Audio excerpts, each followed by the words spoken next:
So back in 2002, then President George W. Bush had some strong words for a certain group of countries in a State of the Union address. North Korea is a regime arming with missiles and weapons of mass destruction while starving its citizens.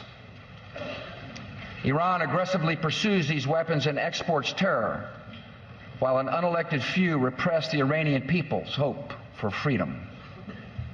Iraq continues to flaunt its hostility toward America and to support terror. States like these and their terrorist allies constitute an axis of evil, arming to threaten the peace of the world. Now that designation, the axis of evil, still continues today. Now, almost 11 years later, tensions with one of those countries, North Korea, are possibly coming to a head. So as reports of U.S. military build up around that region, what exactly does this mean, logistically speaking? Well, in response to North Korea's continued hostilities and nuclear threats, the U.S. has, of April 1st, moved at least one warship capable of intercepting a missile should North Korea decide to launch an attack.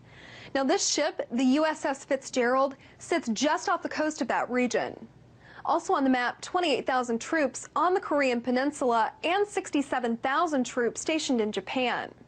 Also on the table, a high-altitude area defense program known as THAAD, which is a landing base system developed by Lockheed Martin. Now, this base uses truck-mounted launchers to intercept these missiles. The U.S. sent these to Guam last week in addition to the troops on the ground. Rounding out these resources, 2 Navy destroyers deployed to the Western Pacific region. Now, the name of this game is Battleship, which is now underway. And despite not knowing whether this blistering rhetoric will ever turn into war, these troop movements give us an idea of what it just might look like. In Washington, Margaret Howell, RT.